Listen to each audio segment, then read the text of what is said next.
Hey, everybody, this is Pastor Megan. I am the pastor at Grace Lutheran, and today we are doing a Bible study on Hosea that unfortunately had to be rescheduled due to an emergency that was being responded to. And guess who I have with me today? It's me, Jordan. I work with Pastor Megan at Grace Lutheran as an intern of sorts, and I'm happy to be back after a couple months off. And you're in seminary at Pacific Lutheran Theological Seminary. So you're in the process of being a student of some of these Bible texts. And so you are in the thick of it, would be a way to say it, right?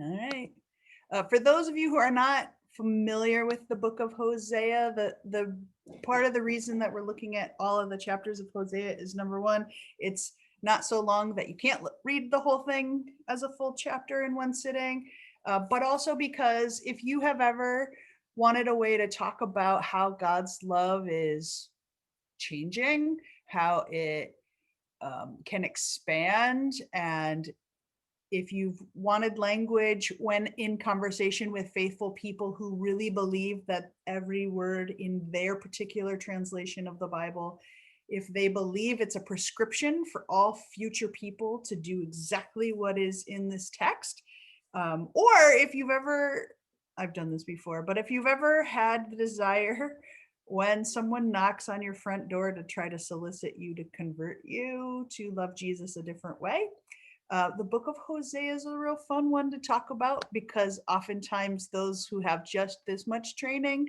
in how to talk to you about God's love have never read the book of Hosea before, and it's an interesting conversation starter. So if you have ever been injured or harmed by people who insist that you read the Bible literally, the book of Hosea is for you because it is very hard for people to argue that it is literally what you ought to do, that you should live like Hosea, that God's call to Hosea is also a call that is for you. And it is pretty widely accepted that it is a poem or an allegory or a metaphor or a way of talking about how God feels about us in relationship rather than something that is necessarily 100% historically certain to have happened. Could it have happened? Obviously. Um, is it possible it didn't happen? That's possible. The space in between is what we call faith. But well, here's the way to say it. So, one of my favorite verses to quote to people who think they've got everything figured out about God is to say Hosea 1, verse 2. And God said to Hosea, take of yourself a wife of whoredom.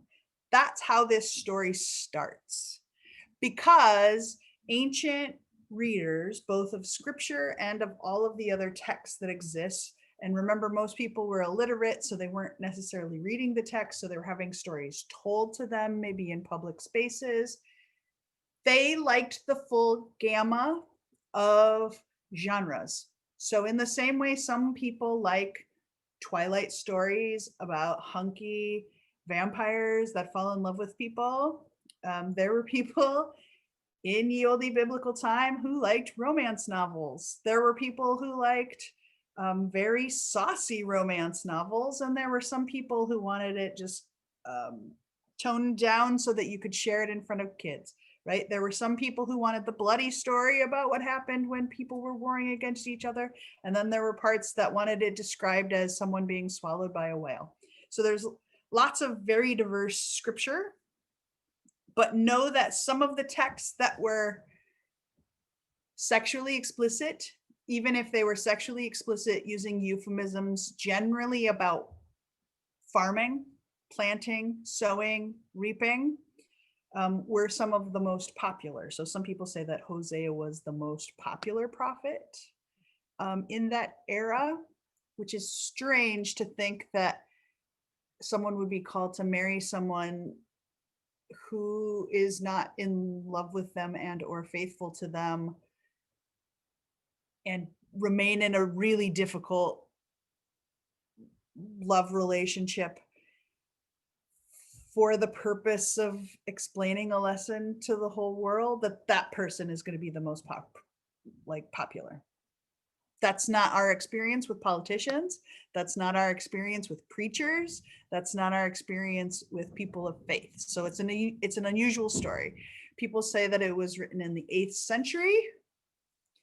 For those who are nerdy, that Hosea is the first of the minor prophets around the Second Temple period.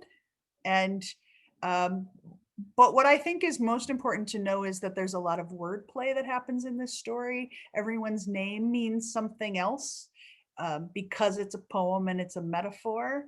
And so Hosea's name means he saves or he helps. And it may in some way be a play off of the idea that Yahweh saves or Yahweh helps. So that's kind of a good place to start. Jordan, did you want to add anything about kind of the historical context of where things were? Sure.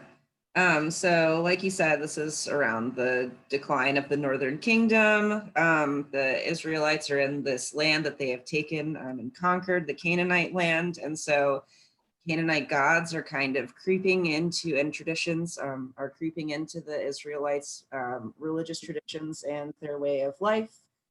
So this is where a lot of the concerns for sexual morality and crime that is happening within the kingdom and decency come in, because they're trying to shift the narrative away from being about Baal and Asherah and kind of like the Canaanite pantheon of gods. And so the idea here is that the poem is using something that would have been very commonly understood in the culture, which is that a woman gains status through the man as kind of an access point to society. So God here is like the faithful husband, even though it seems kind of uncomfortable for modern readers, especially in our context, to read him that way, given some of the things that he puts Gomer, the unfaithful wife, the Israelite people through. But it was just kind of a common metaphor access point. So basically the gist is, if they don't get their act together and start being a faithful wife, then God will abandon them completely in their shame and allow them to be taken by other lovers or really captured by Assyria, is I think what they were getting at here. So I think that. So the cool thing that's happened for those who are interested in kind of queer readings of scripture, or who are looking at ways that there's kind of additional justice opportunities that speak to our contemporary times. I took my biblical interpretation class from an academic named Ken Stone, who is an author of a lot of queer commentary.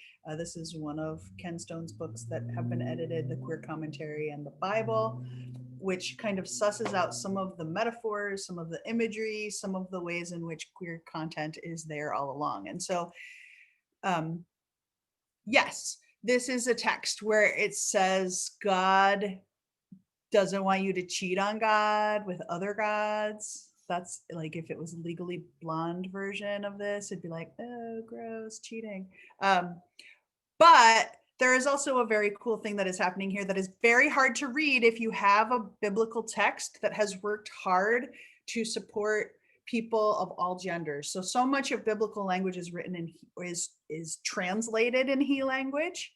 And one of the things that I want to invite you to do is explore different versions of the Bible just to read this text, right? So all the stuff that reminds you that when God is speaking, it's about all of the different people on the gender spectrum is really important. But for this text, at least once, read the book of Hosea in a ye olde version, right? Because you could also describe this text as being an analogy where God says humans behave like a man with an unfaithful wife who cheats, and you're not certain whose children they are. Like, so humans are like a messy heterosexual relationship.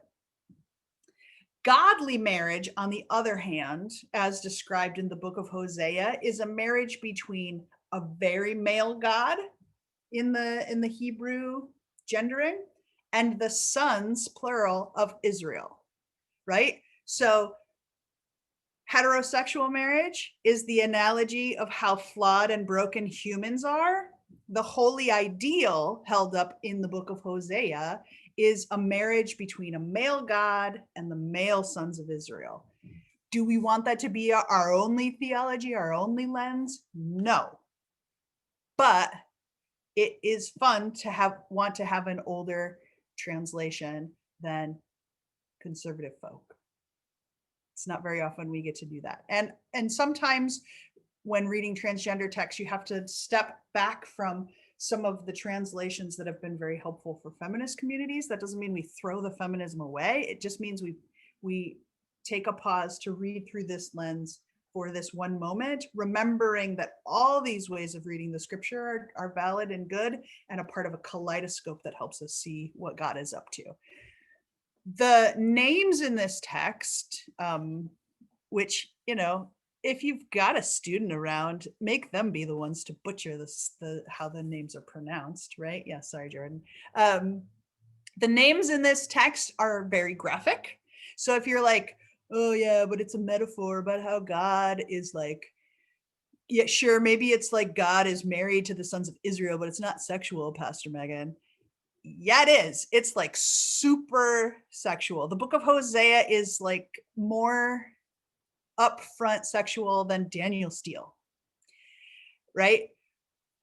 The name of one of the children is the one who God plows, and it's dude, right? So male God, who is in Ken Stone's writing, and I think it's just fun to say the top of all tops,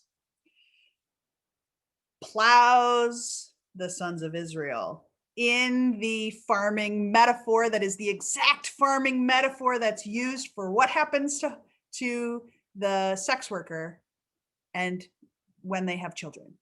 And so know that this is a graphic text. You can choose to read it poetically, but it would have been understood by the readers of the text as a way of saying that it's not just about if you think patriarchy is awesome, as this time period did with their leaders and with some of the parts of their politics, they also had kind of a matriarchal lineage, right? So there are some ways it was balanced out. But if you were really going about political power and you thought it was rooted in patriarchy and phallocentric gods, which is what their people around them were celebrating, then this chapter orients the Abrahamic God as a God who is the most of that, the top of all tops of all of that, the one who is able to dominate both religiously and sexually. And people's names get changed through this book depending upon their relationship with God. And yeah, do you want to talk more about names? I told everyone I was going to embarrass you and try to make you pronounce them, but Are you wanting me to pronounce? Yeah, pronounce them. All Orient right. people. So I feel like this is where I potentially pick up a Southern accent if I'm going to. We got Jezreel, which in my book is named because God will soon punish the house of Jehu, but also the God sows is what the translation means. And then Lo Ruhama, for I will no longer show love to the house of Israel. And then Lo Amai, which means for you are not my people and I am not your God. So I have no idea how close or far away those pronunciations were. But don't worry, spoiler alert. At the end, you are not my God is going to be called my people. You are not my people will become my people. That's a good thing. But let's look at it chapter by chapter to kind of and I'll just point out some of the stuff that I liked in the chapter or what I think is going on in the chapter. I think this is a really weird book of the Bible because I don't know why a prophet would want to be a prophet. I mean, prophets don't want to be prophets, but this is a particular hard way to be a prophet, right? God is basically saying, go marry someone who's not going to be faithful to you, put your financial future in chaos, because if you can't claim for sure that your children are your children during that time frame, it was the equivalent of giving all of your financial assets to another family, right? And so it's making your own financial future very chaotic. And it's talking about that promise that was given to Abraham, that you would have more offspring than the stars. And here the metaphor is more offspring than the sand, which is interesting for desert dwelling people to have more offspring than the sand. But it is to say that they're going to be traumatized for generations because bad things are going to happen to them. And all of these children are going to be named after people God saying they will punish in the near future, which is weird. And zero people I know, when they're trying to name their children, go to the baby book names of people we'll probably hate in a decade. Right? Most people try to avoid their kids getting teased, try to avoid those things. So it's so strange. And how terrible to like name your child something like, oh, we didn't really like you anyway. That's weird. It's weird. Chapter 1 is weird. What do you make of it, Jordan?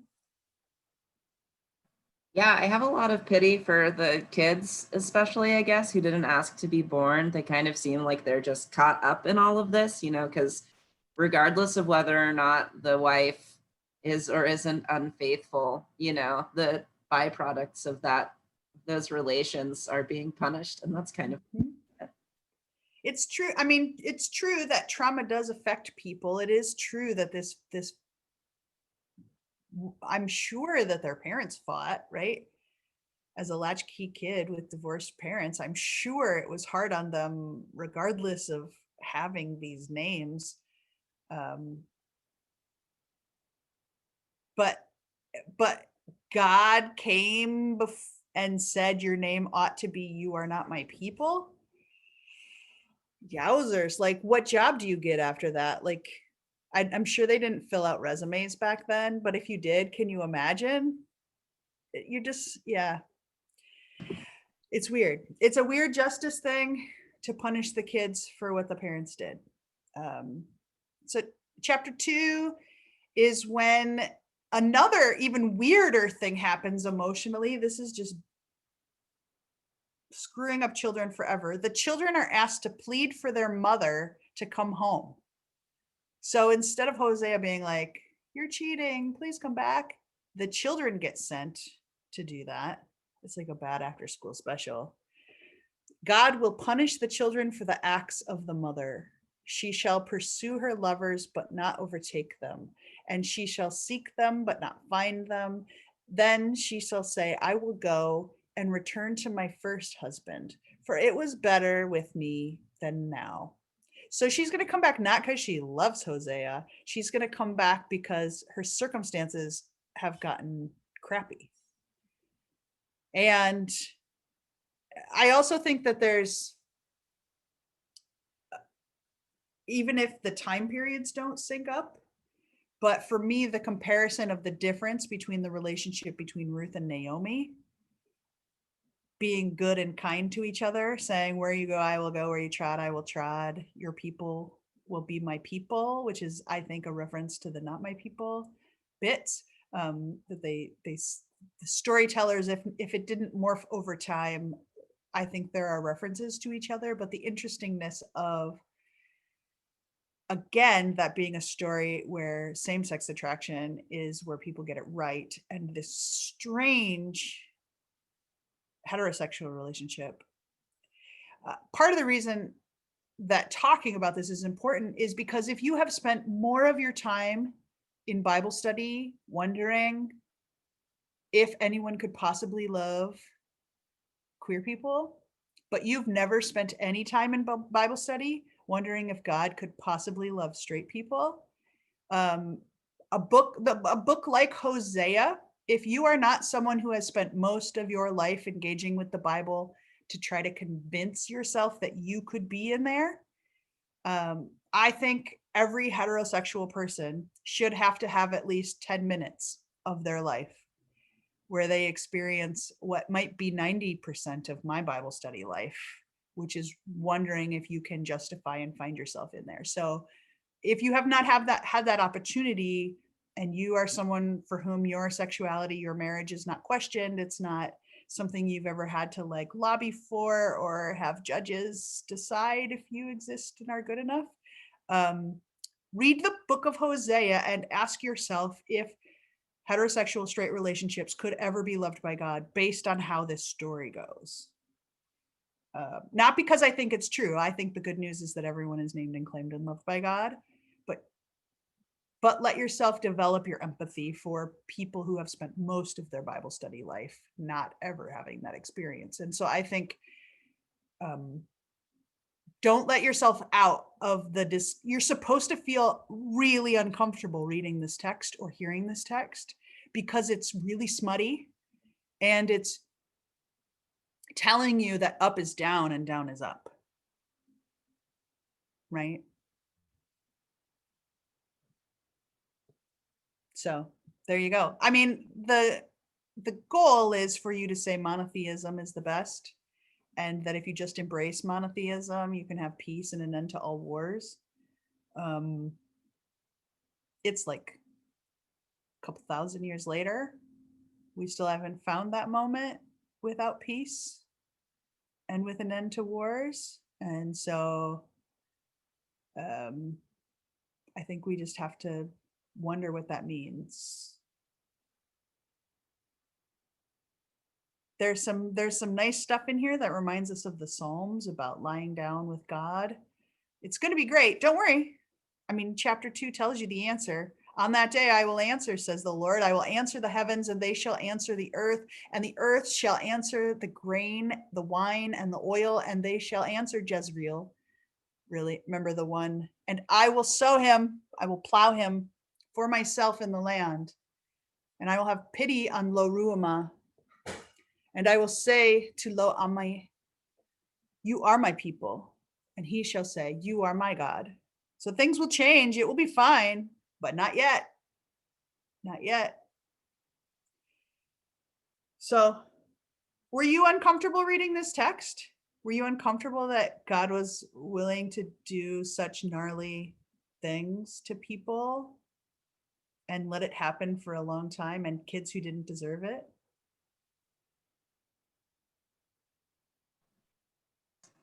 Yeah, it's just uncomfy. It's very, if someone were in that relationship in my life and being treated that way, even if they were cheating or something like that, just in my modern context with the way that it sits in my brain, there aren't really any actions that could justify stripping someone naked and walking them out in front of all of their other lovers so they could bask in their shame. And then also like it sounds like when divorced couples weaponize their children to say, send them to mom or dad or another parent and say, go do this to make them feel this way. Or I don't know. It just, the whole thing, it's not anything that I would want to be a part of or advocate for. And it kind of on its own makes me wonder how effective the entire book is in like my context.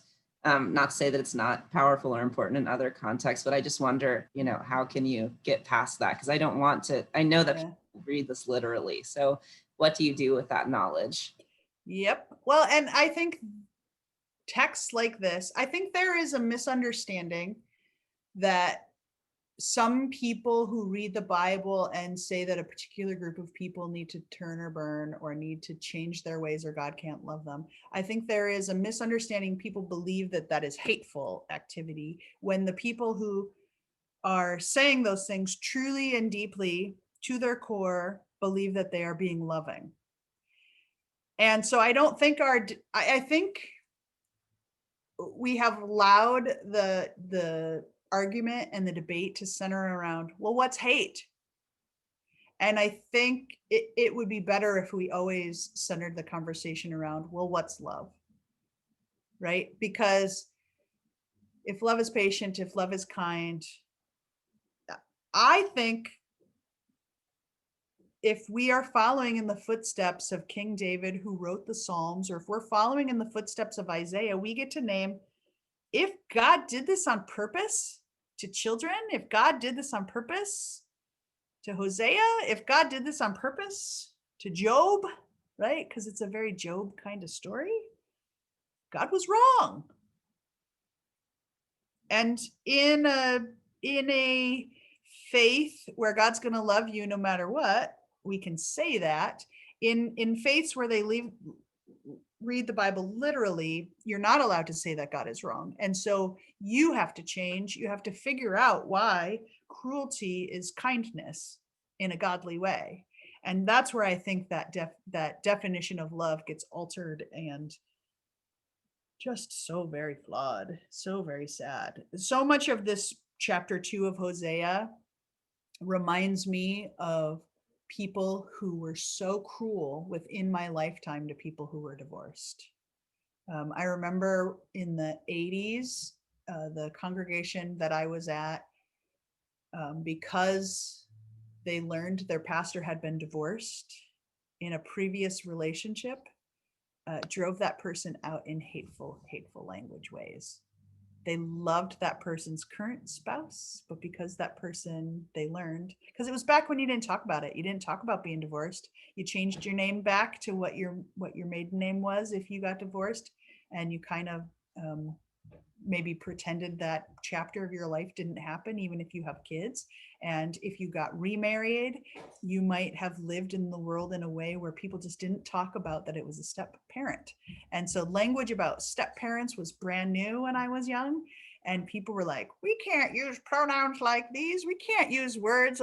Step, I can't figure half parent. I don't know those differences. And so I see that like changing of language where we all figured out how to name step families and half people who are half related to each other, adopted families and chosen families and blood families. We learned those languages, which is, it gives me hope for trans folk that yes, it will be hard, but people will learn these languages. But I see so much in the root of this chapter 2 that is just really hard. And it makes me sad that most of the ways that we read scripture in community is to just read a few verses at a time. I think the pericope, or the cycle for reading certain texts, has really made it so we lose some of the really richest parts.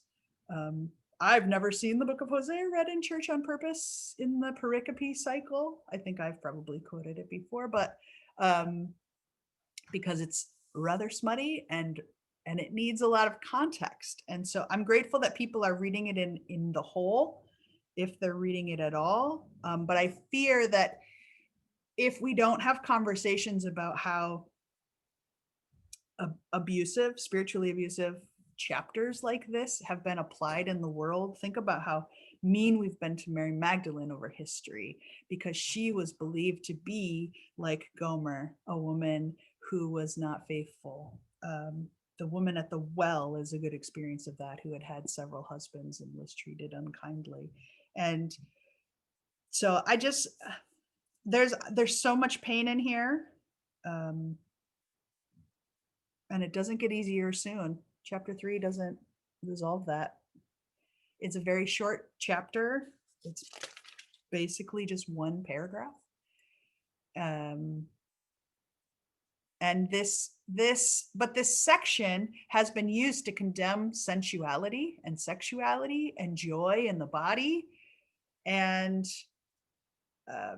so I would say too, if you're going to read this, also read Song of Solomon right afterwards, because it's not a mistake that there are complete opposites. This is a book about the pain of sensuality sometimes, how hard it can get when things get complicated. And Song of Solomon is about the unbridled joy, about raisin cakes not being bad. Raisin cakes are yummy and you should give them to your lovers, right? And so it's just a very different take. Where in this chapter 3, it says, the Lord said to me again, go love a woman who has a lover and is an adulteress, just as the Lord loves the people of Israel, the sons of Israel, though they turn to other gods and love raisin cakes. Raisin cakes in the Bible, if you did not know this, are a euphemism for same-sex attraction and sensuality. And so when you find places where they're like, and then they got raisin cakes, you'd be like, you get like an apostrophe, like an asterisk that's like queer part, yay. But we don't always say what those. So look for raisin cakes wherever you can find them. I think there's a whole chapter in here on raisin cakes and why they're fun. Chapter 3, short but sweet. You got anything to say about chapter 3, Jordan? Not really. Do you like raisin cakes? Euphemistically? No, I'm just Partial to fruit cakes, sure. Right, yeah, that's the kind of metaphor that it is. Chapter 4 is one of those fun lists of vices sections, and you might just think, I'm going to skip this. Paul makes me crazy. But notice what's not in the list of vices. You can see where the origin of maybe some of those lists that Paul was writing came from, but guess what's not in it? Anything involving sexuality at all. This was a smutty book that was fine with talking about sexuality. The list of vices in this book are swearing, so you're all screwed, lying and murder, stealing and adultery. Bloodshed follows bloodshed. But it's not like do this thing, don't do that thing in the same way that Corinthians does. They shall eat but not be satisfied, right? So this isn't talking about internal damnation for doing these things. It's just that you're going to not be happy, right? Your life will be hard. They will eat but not be satisfied. They shall play the whore but not multiply. This is in the Bible. I'm not just saying things. Because they have forsaken the Lord to devote themselves to whoredom. We use the term sex workers now, but I'm reading this particular translation. Hosea's family will be sexually unfaithful for generations upon generations because God, at the beginning of this book, told Hosea to marry this person. What? That's not fair, right? Therefore, your daughters play the whore, and your daughters-in-law commit adultery. I will not punish your daughters when they play the whore, so don't slut shame them. God ain't going to. Nor your daughters-in-law when they commit adultery, for the men themselves go aside with whores. So don't be blaming one gender or another, and sacrifice with temple prostitutes. Thus, a people without understanding comes to ruin. Which, again, we have the historical example of Pompeii being like worse than Las Vegas, being more Las Vegas than even Las Vegas has the stomach for. In that space, the Israelite people were taken as sexual slaves, had bad things done to them, and then a volcano covered them and it was ended abruptly. So there were ancient examples of places that were beyond the wild sexual debauchery of Hosea. That was a place where people would come to ruin. And again, that was a place where people were slaves and it was not consensual. And so I appreciate in chapter 4 that there is it feels like there is a conversation happening about if consent is important, even though it's not being said in that language, because that's today's language. There is a conversation about how we learn things culturally from our family members, right? It seems to imply that if your culture or your family has a history of a particular type of sexuality, that God's not going to punish you for that. Is that the case? I don't know. I'm not in charge of who God punishes or how judgment works. But chapter 4 of Hosea seems to imply that there is a difference to types of sexualities, and it's not a difference that's based on who you love or how you love them. It's a difference based on consent. It's a difference based on which God you love, that it's more important that you have a relationship with God than how you have sex or who you have a relationship with. That seems kind of clear in chapter 4, even though it's kind of gross language. Did you have any chapter 4 thoughts? Not so much thoughts on chapter 4. I mentioned this to you earlier. I'm using Yeah. the teen study Bible, and which makes me laugh so much that Hosea is even in a teen study Bible. Yeah, I couldn't find it for a minute, so I thought maybe they left it out, but they just cleaned some things up. But it was a just very gendered version of it. And this is where they suggest that you stick your name in place of the Israelites in the text and stuff. And I just kind of have what out to the side. So they pick one that's pretty, like the Israelites are stubborn. So what would you say if, you put like Jordan is stubborn? How can the Lord bless the Israel? How can the Lord bless Jordan? And so just like putting yourself in their shoes, it's a really weird place to choose to do that. Because it's a chapter about that's the most I've ever used the word horror in a whole day, maybe in a whole week of my life. And I was reading the Bible. Yeah. Like I said, don't put your name in there. Yeah. That's all I got to say. That theology in the writing. So the biggest attraction of that chapter, though. But this also can be an example. Like there are some pastors who worry if they talk about controversial things, if it will divide their congregation. Hosea went there. Hosea was bold. Do a Bible study on Hosea and then see if it's easier to talk about the carpet after that. I don't know. It's probably not. Chapter 5, the debauchery continues, is what I wrote in my notes.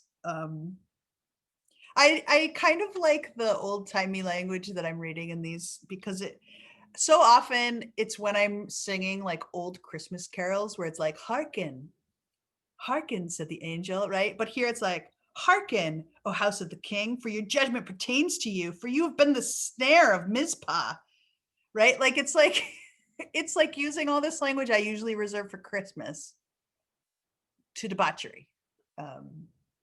It's exciting. God, yeah, it says your lovers are not able to cure you or heal your wound, for God will be like a lion to Zephram, and like a young lion in the house of Judah. I myself will tear and go away. What?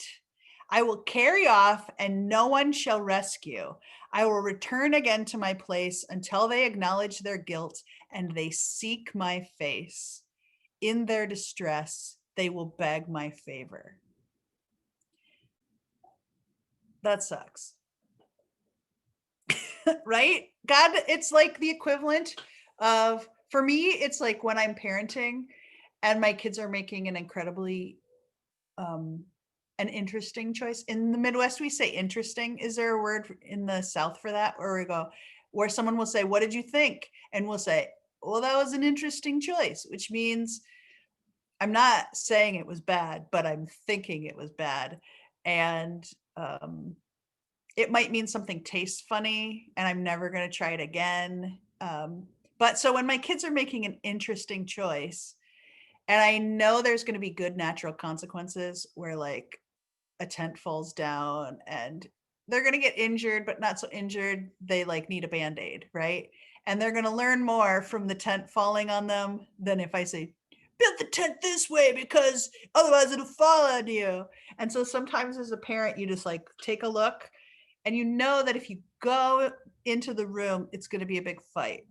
And if you walk away, they're still going to have a thing happen, but they're going to like learn a different kind of lesson. And this reminds me of like God, just like it'd be like if God went to Vegas. Close your eyes for a second. Imagine Jesus goes to Vegas. And remember, because it says in John 3:17, Jesus came to the world not to condemn it, but to save it. Jesus just starts walking into Vegas and then it's just like, nah, and goes to a different part of the state and decides to go there and like, I don't know, sit with tax collectors instead, because the idea is like, y'all are already experiencing the discomfort Like y'all are already in pain. You're already learning your lesson. You don't need me to come and like preach to you and like save you from this. I think I said it nicer than chapter 5 did though.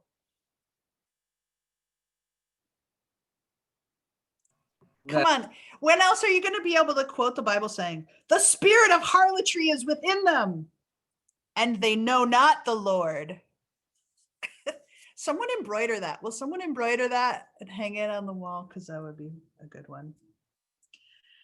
Whew, it's a tough one. You got any other chapter 5 thoughts? Oh, I was just gonna say that we say interesting as well in the South, but Yeah. also that just sounds like a bless your heart moment. Oh, bless your heart. All right, you do you, baby. And then also it reminds me of something that I learned in, not like that, but the chapter 5 idea of like God withdrawing and going away. It reminds me of something that I learned in one of my very first Hebrew Bible classes. I had a professor, Dr. Richard Elliott Friedman, who was very big on like the hidden face of God and essentially like the terror that it creates when God plays like peekaboo. Yeah. God's people, and just how like scary that is for a baby who doesn't have the spatial awareness of like, I'm still behind the blanket, and then like the relief and the excitement whenever you drop the blanket and like you're like, I'm still here, it's okay. So that was just kind of what you said. I didn't pick up that initially reading, but your sis brought that to my mind. Yeah. Well, I mean, think about what this means for the child named the one whom God plows. That's not a past tense name. It wasn't the one who God sowed in the past. It's the one whom God plows. So God is in a relationship that is physically intimate according to their name, or according to the metaphors connected with their name. And for God to ghost them in chapter 5 would have been something that would have been hard, right? It's just a different way of thinking about like, what does this relationship mean? If God says straight marriage is like when you are in the mess of it, in this most dysfunctional heterosexual relationship, but godly marriage is like when a male God is married to the sons of Israel. And sometimes you just got to ghost them, because ghosting, if you're not an age that uses that word, is when you just stop communicating with someone after you've been intimate or you have a relationship with them. So it'd be like not even breaking up with them, just not answering any of their phone calls or texts anymore. And that's kind of what is happening in chapter 5. So God is having an intimate relationship with the sons of Israel, and then will no longer answer their phone calls unless they come begging, is what the text says, which is a very relatable intimate relationship thing of like, I'm not going to take them back unless they come back on their knees and that, right, or whatever, right? So this is a big fight. This is a big intimate fight that's happening. Chapter 6 is when they do want to come back to the Lord. Or actually, it's this is God imagining what they're going to say when they come back. Come, let us return to the Lord, for it is He, God, who has torn, and He will heal us. He has struck down, and He will bind us up. So know that when Jesus is telling the disciples what you unbind on earth and what you bind on earth, Jesus is quoting from the smutty book of Hosea when talking about that. After 2 days, He will revive us. You think this had an influence on what was going on? On the third day, He will raise us up. And I am not claiming this is a reference to Jesus. I thoroughly believe all Hebrew Bible texts can exist on their own in a world where Jesus hasn't happened, because that's how they existed. But this idea of the numerology of how many days it takes when things go as far south and as terrible and as bad as possible is that after 2 days, God can heal what is torn, and God can raise you up after 3, means anyone who has told you God can't reconcile with you is baloney. God can do anything in 2 days, and after 3, it's all repaired. let us press on to know the Lord, his appearing is as sure as the dawn. So will we be reconciled even though we've screwed everything up? As surely as the dawn comes in the morning. God will come to us like the showers, like the spring rains that water the earth. Jordan, do you want to talk about what showers means? Or do you not want to say it on a videotaped thing? Yeah, I can sit on a videotape. I don't have a problem. So we're talking about during the rainy season or before the rainy season. That would be kind of kicked off by Baal and Asherah having sex and bringing the fertile season where everything, so it's just the kickoff of the rainy season. So everything was going to start growing and blooming. And basically the rain came as a result of sex. So, ew. Mm-hmm. So I'm going to read this sentence from the Bible again, slowly, and I'm not going to tell you why I'm reading it slowly. But remember how I told you this is a smutty book and should be read in a really smutty way? So Jordan has told you what showers mean, right? God will come to us like the showers, like the spring rains that water the earth. So we're not talking just about repair that assumes we are no longer sexual beings. This is 100% not saying be celibate or God can't love you, which some churches have said in really harsh ways to queer communities. This is a text that says when God restores you and heals you, sexuality is going to be there, and not just sexuality that you do not enjoy because you have been repaired into something else, but a sexuality where God will come to us like the showers, like the spring rains that water the earth. So everybody in this biblical story who is heterosexual is unfaithful. But it says, but at Adam, so now it's going to go through different Bible characters, all the different Bible characters who are all unfaithful, meaning there is no better way to be. There is no, this group is better than that group. There's no good list or naughty list. It's this Hosea is going to start going through the original creation through the book of Genesis, and everyone is unfaithful. But at Adam, they transgressed the covenant, and there they dealt faithlessly with me. Gilead is a city of evildoers tracked with blood. Anybody saying, there is a balm in Gilead?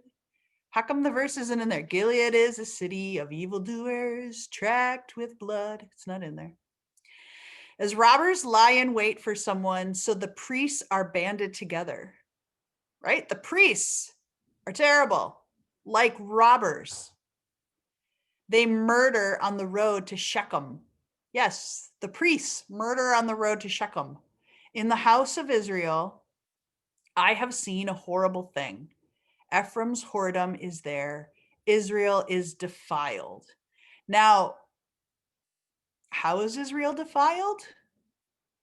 Through their own deeds and by a God who is the top of all tops, so toppy that chapter 5 says God tore them.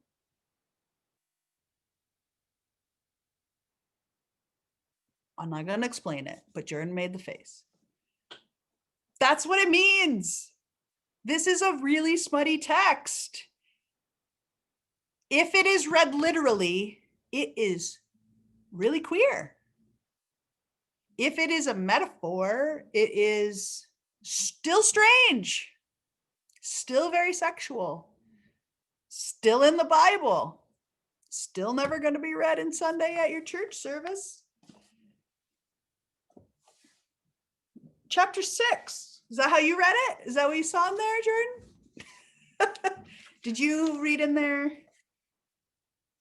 you know, I didn't until the I, desires of God. and then once I read that commentary, I went back and was like, oh, I just really didn't want to read that into the, I think. Yeah. I mean, because it's like if you were in the ancient time, if you read this whole chapter, like it's in there a lot. It's in there a lot. Your love is like a morning cloud, like the dew that goes early away. Right? Like super smutty, guys. Stop reading this text like it's like your mom's reading it to you. Right? Have this pretend your celebrity crush is reading it to you. Right? Chapter 7.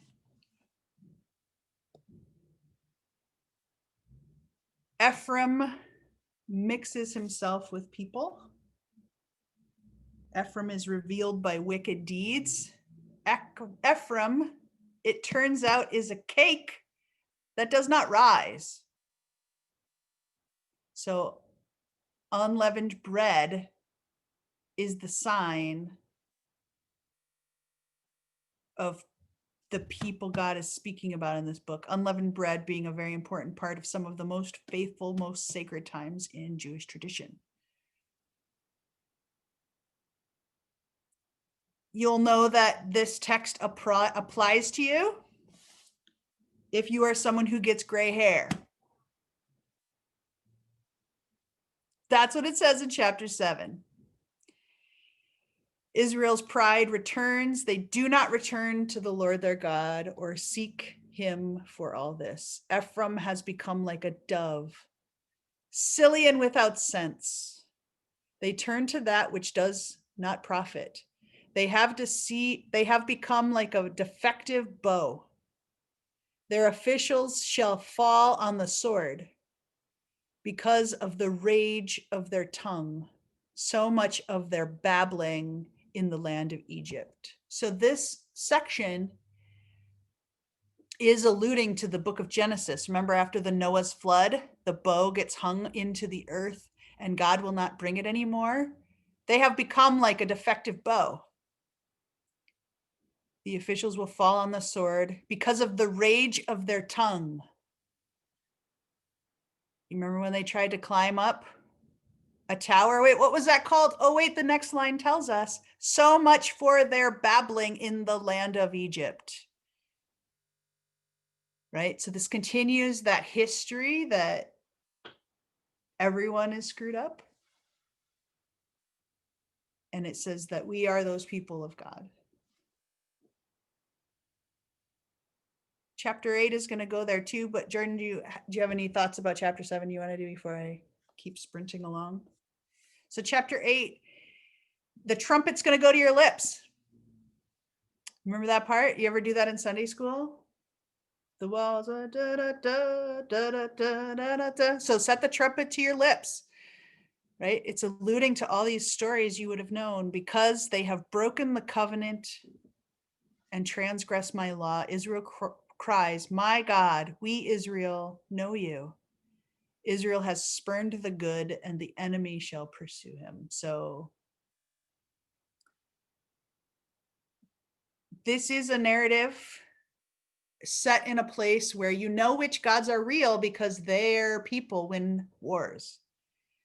This is a way that God lives even if Israelites lose a war, right? God can still be the top of all the tops of all of the world, even if someone with a different pantheon of gods wins a war, because God's mad at you.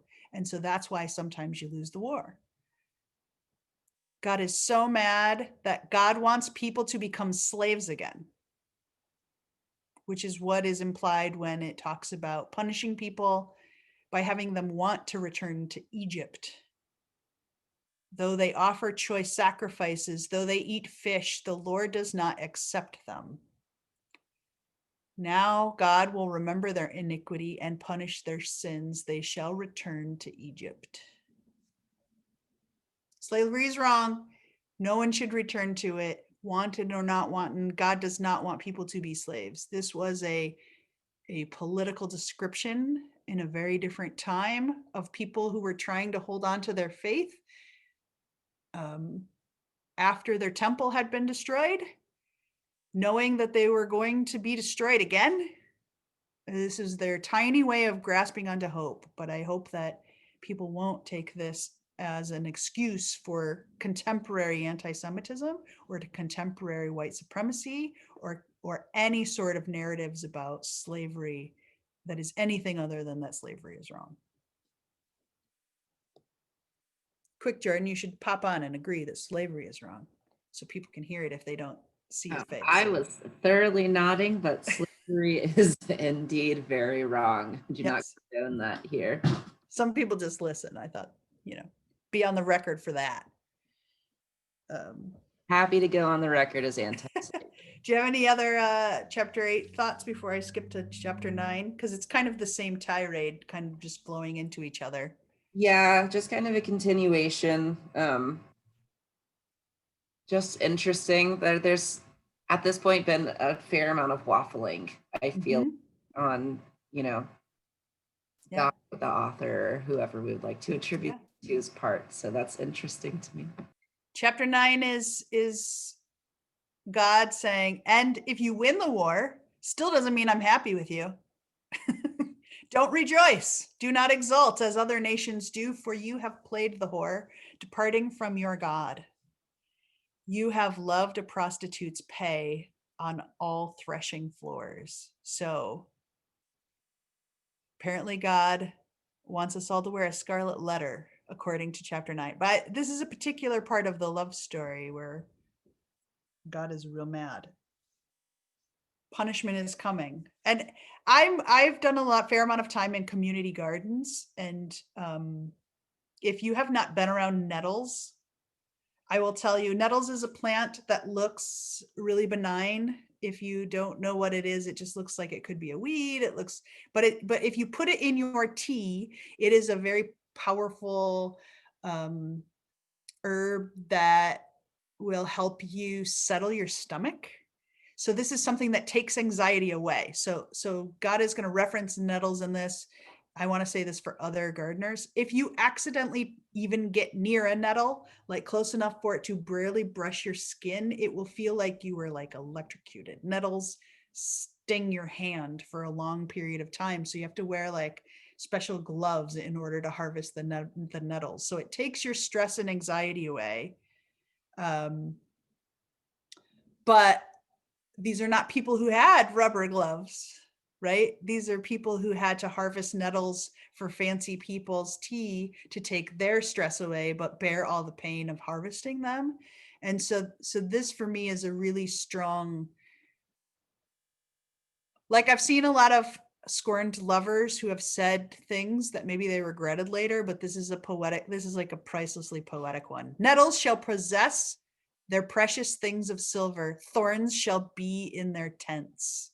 So God's like, so imagine you're a nomadic person who travels from place to place. In the comfort of your tent, which is your home, there are thorns. So it's not thorns on the outside of your tent where you can just move your tent to a new place and be comfortable. The thorns are stuck inside your tent. So no matter where you go, you will be agitated.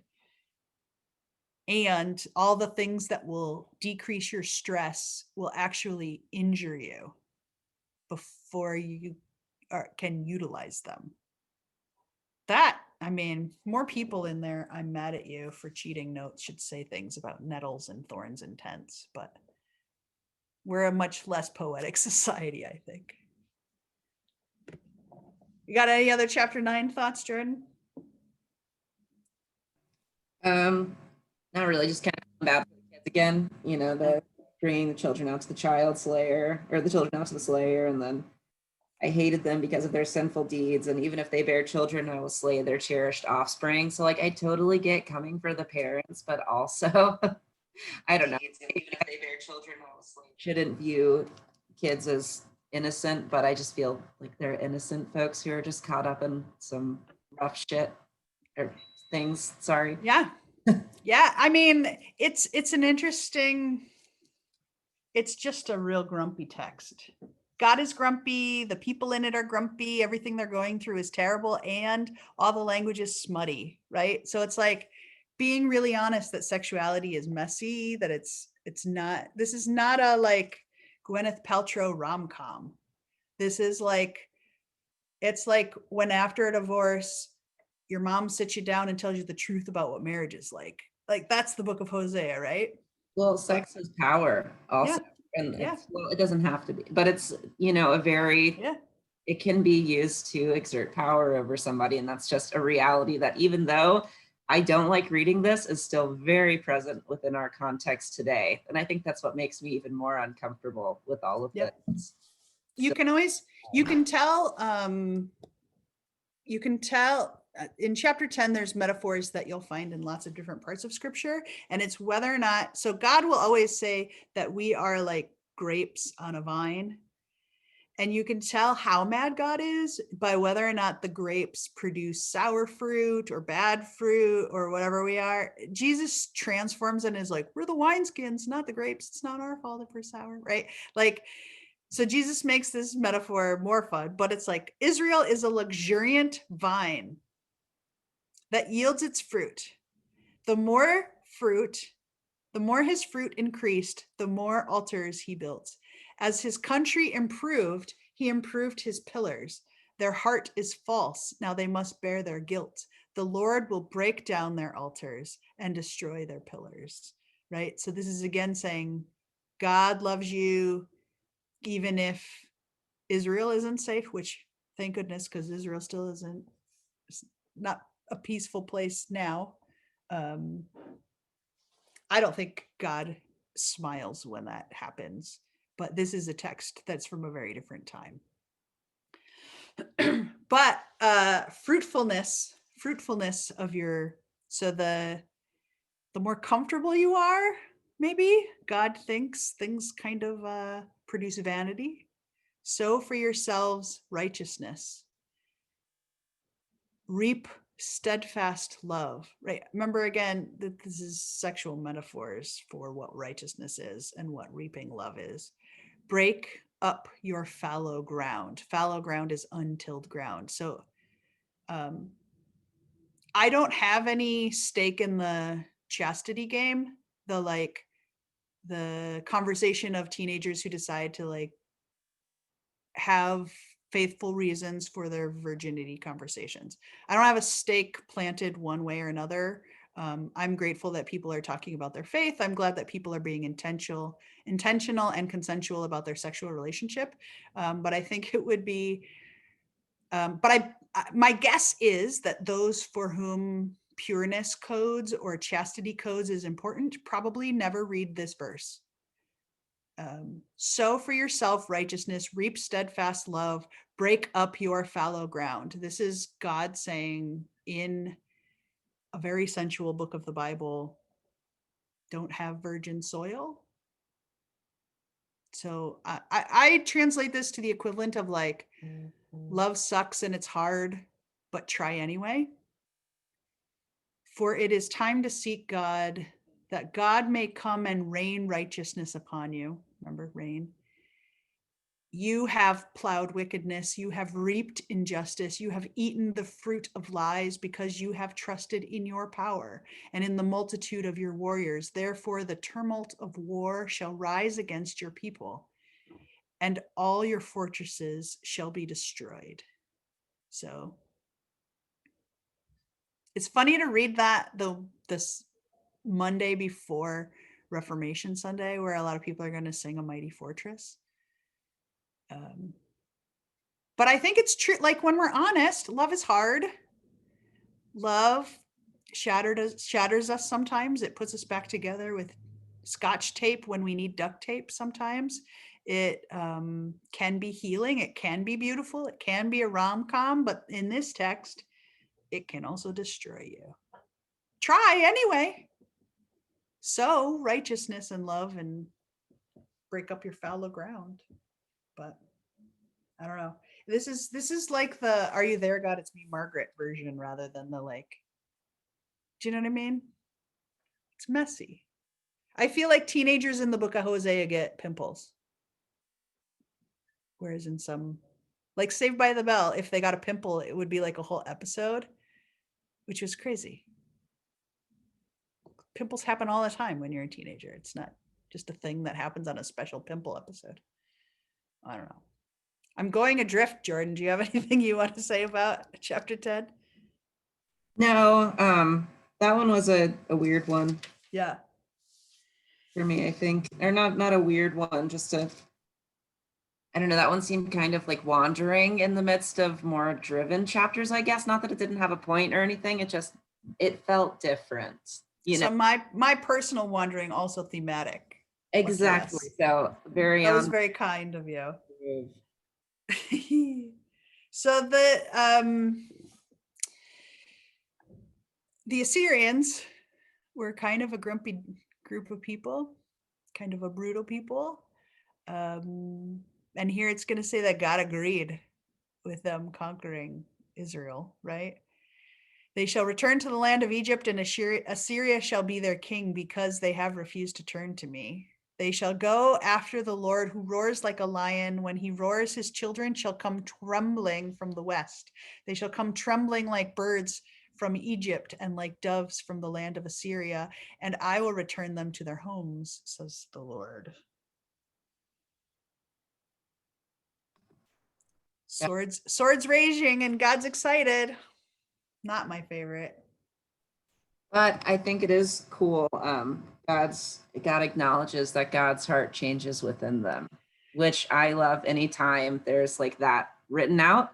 Mm-hmm. I think that we have a really, really, really, really, really hard time admitting that we're wrong and need to change, or that we have changed. That's such an integral part of like being human and being alive and being in community with other people, that Yep. even though it's in the midst of kind of a cruddy chapter, I really like that there's the acknowledgement of change.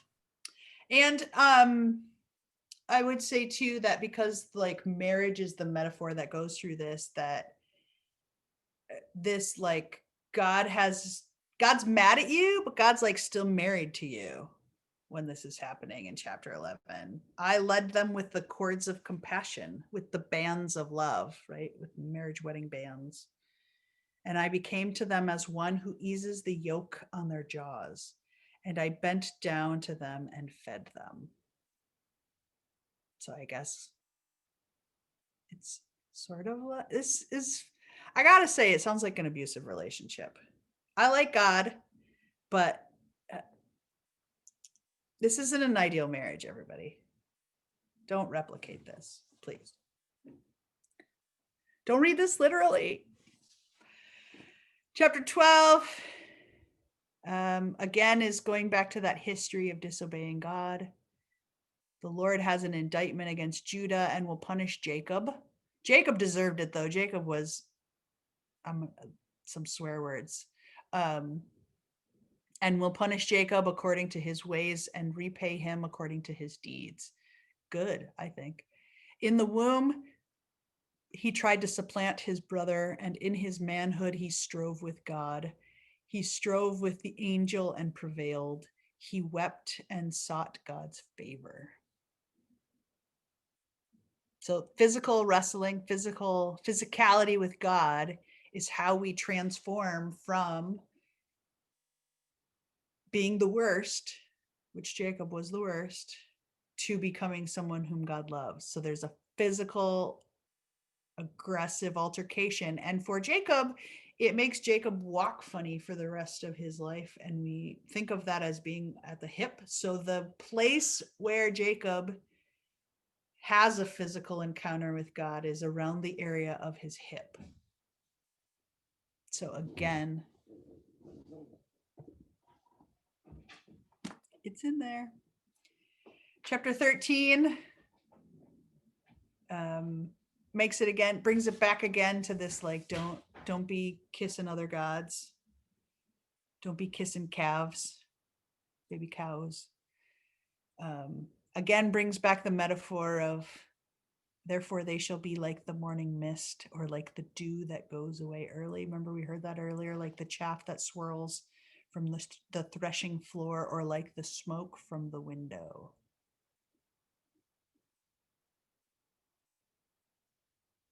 God is angry enough to kill people is a part of this chapter that is unsettling.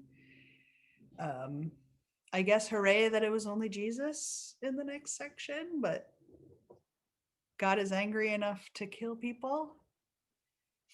I have been the Lord our God ever since the land of Egypt. You know no God but me, and besides me there is no Savior.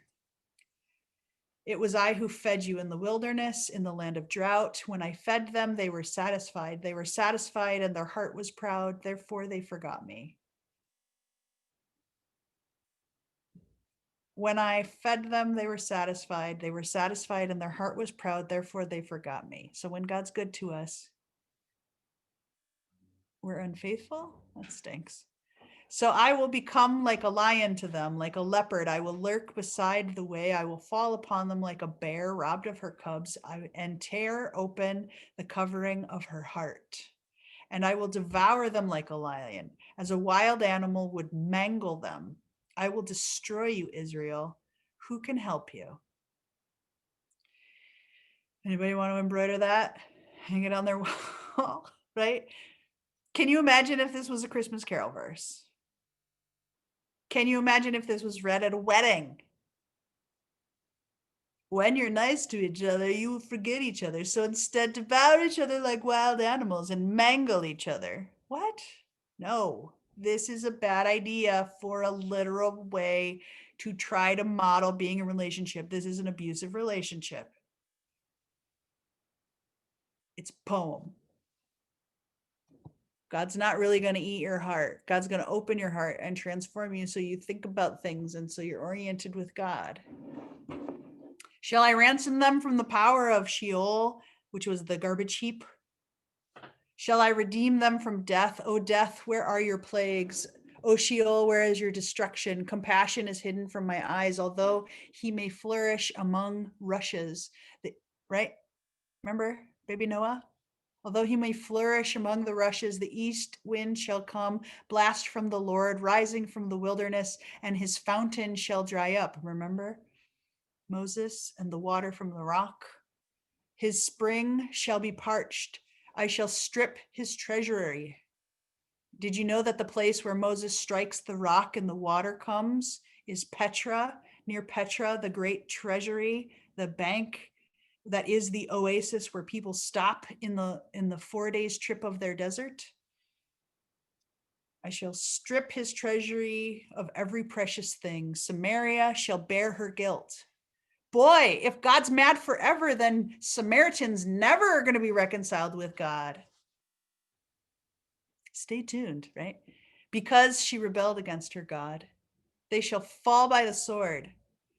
Their little ones shall be dashed in pieces. That's not okay, God, to say, by the way. That's beyond abusive to dash people's children into pieces and their pregnant women ripped open.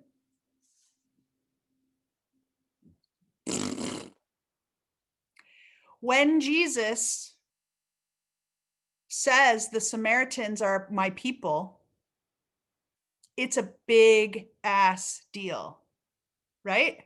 When Jesus says the woman of Samaria can have someone be healed, there's a reason when Jesus goes to Samaria and the woman wants her child healed, Jesus says, we cannot feed the crumbs to female dogs. It's because in the book of Hosea, it says Samaritans are all vile.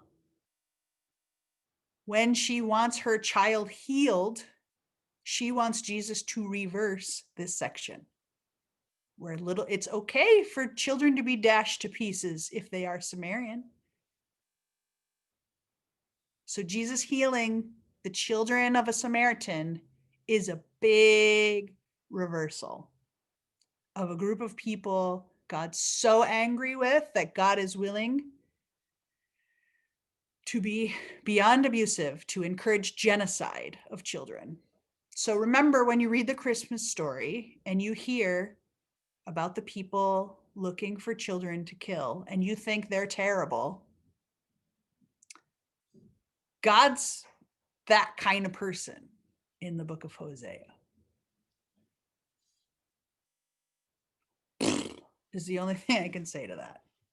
Did you see that when you were reading this, Jordan? Were you feeling Jesus reconciling with Samaria and the context of that? I mean, reading this is not fun. It's not, this is why it's not in your Sunday reading, right?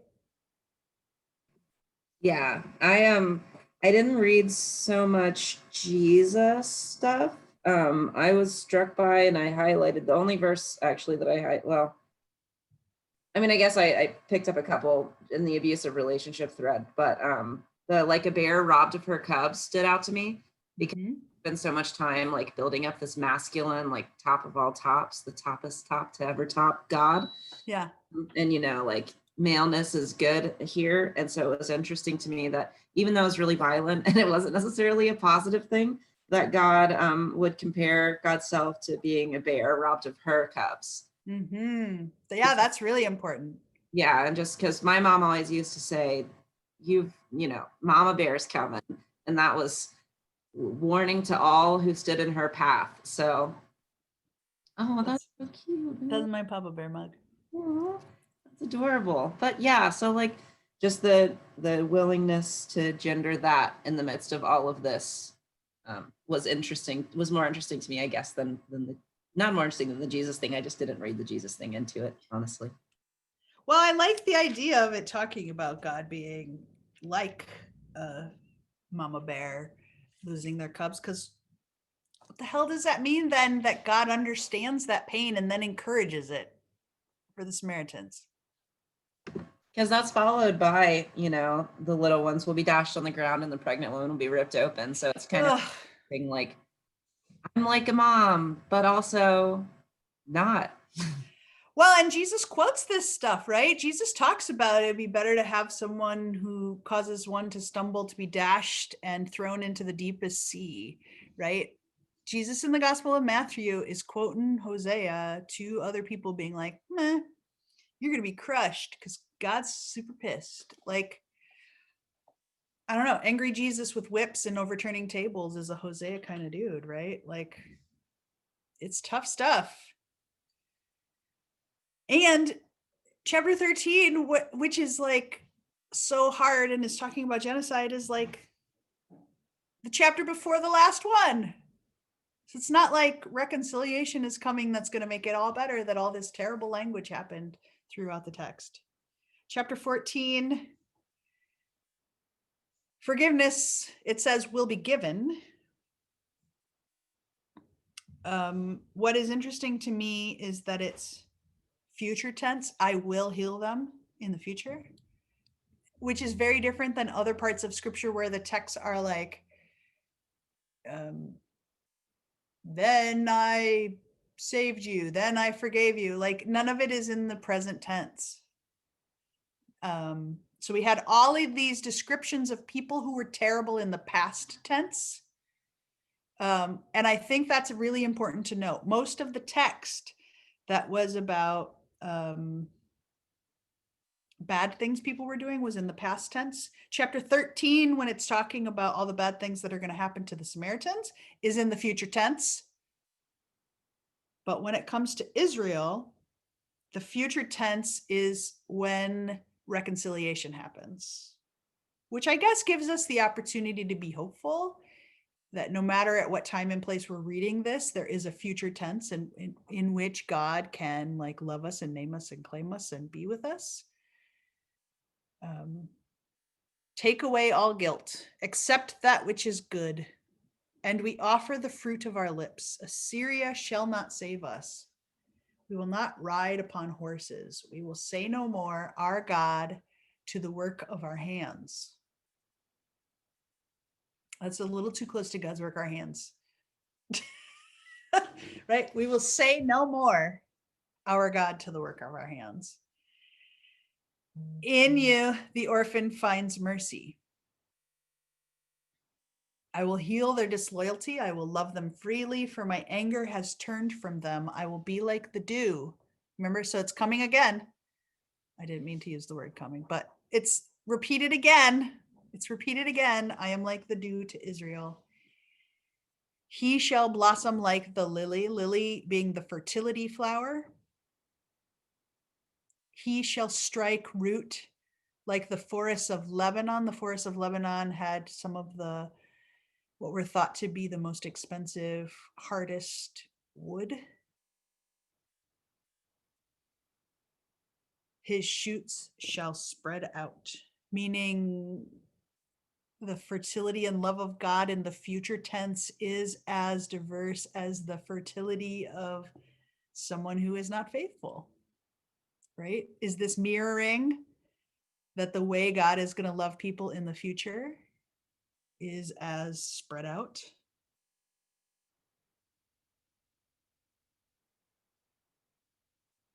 I don't know. It's a weird ending. I am like the evergreen cypress. From me comes your fruit. Whoever is wise, let him understand these things. Whoever is discerning, let him know them. For the ways of the Lord are right, and the upright walk in them, but transgressors stumble in them. Weirdest ending to a chapter of the Bible ever. Can you imagine being the preacher? And remember, if you didn't catch the beginning of this, we're using the he language in order to be able to really emphasize kind of the queer aspects of the text. Not because that's how we read it every single day with every book of the Bible. But imagine if you were the guest preacher of a congregation and you started with those words of Paul in the beginning, grace and peace to you and all comfort from God, who is found in Christ our Savior. And then you ended with these final words from the end of the book of Hosea. Whoever is wise, let them understand these things. Whoever is discerning, let them know. For the ways of God are right, and the upright walk in them. But transgressors struggle. And then you walked away from the pulpit, and they would go, "What? What does it mean?" Right? It's a bold way to end our text. It's as bold as the Gospel of Mark in the original ending, when it ends by saying that the women went to the empty tomb and were told to go tell everyone that Jesus has risen, and instead they said nothing, nothing, nothing. It's a weird way to end the text. What did you think about the ending in chapter 14? It kind of reminds me of when I come in really hot and I'm like super mad, and I tell someone what's good and where they can go and what they can do about it. And then at the end, I'm like, oh my goodness, you're a person and you didn't mean that. And I'm having a really bad day and I'm so sorry. But also, it totally does not excuse the fact that I just like went off on you in a completely undeserving way. And I'm not saying that that's like the same as me being a horrible, abusive like person in a relationship, but it's kind of like, they're trying to soften it out, I guess, and be hopeful, but does it make up for all the things that were just said that were really, really horrible? So it kind of reads like an empty apology almost, I guess. Yeah, I don't know. It feels weird after that. It's Yeah. not very satisfying and there's no resolution. And it's just like, okay, and then God got to act like a jerk and everyone stepped to and blah blah blah. I don't know. But also, like, what about the people who are living in the what was the now? They weren't the ones who necessarily did all those horrible things that were described in past tense. That's right. They're also not the ones who are going to experience healing for it. So they're stuck in this like generational cycle of trauma where things just suck. Yeah. So, but God created them. Yeah. So, but why? I don't know. There's a lot. It brings up a lot of questions for me, I guess. Yep. Well, and I'll bring it back to the beginning when I said in the beginning, Hosea was one of the most famous, popular prophets of his time. So why? Why is this hard text about genocide and smuttiness and messiness the most popular? And the only answer I can even get close to is that people like authenticity. People like things that are real. People like things that talk about the hard and the hard stuff in their real lives and make them go, okay, I'm not, very few of us are going to do as many debaucherous things as are referenced in the book of Hosea. Very few of us are going to have that level of complication, but even if we do, God loves us and is with us in that. And I think people can read it on lots of different levels. They can, like the teen Bible that you're reading suggest, put their own name in there and tee hee hee hee hee the whole way through the text. For me, it's a really powerful text because I've been called not my people a lot of times by a lot of people, and I like the idea that even the worst people can say about you in relationship to God, even God can transform not my people into my people. I like raisin cakes. Raisin bagels are a good go-to for my breakfast, right? Those who saw earlier, you know what I'm referencing. I like that there are these subtle kind of like queer undertones. I like that there's a part of the Bible that we could point to where we could say homosexual relationships maybe are more godly than heterosexual ones. That's just fun to me sometimes in conversation. I've actually used that in a number of times when people have done things like spit on me with weird Bible verses, and felt like it really changed the whole dynamic to be talking about the book of Hosea, because very few people believe the book of Hosea is literal prescription of what we ought to do in the future. And so don't read the book of Hosea every day. It's depressing. But read it often enough to remember that God's up to something mysterious that we can't necessarily always describe, and that maybe includes more people than we thought. And to know if you need to build up your empathy for loving people. I mean, don't love the way God does in this text. It's abusive, but hooray for consensuality and all of those things, right? So, Book of Hosea. Have you ever read it all the way through before, Jordan? Yes, for my Hebrew Bible class last semester. Ooh, It for another one in undergrad as well. good job, seminaries, having people read it all the way through. All Well, the right. first time was at UGA. Oh, nice. Good job. Good job, people. And if you haven't done it yet, read the book of Hosea all the way through. That's all I got to say about that. If you have thoughts about which other books of the Bible you think we should go through, you can put them in the comments. But otherwise, try to have the best day that you can and eat some raisin cakes. Love you guys. Take care. Be well.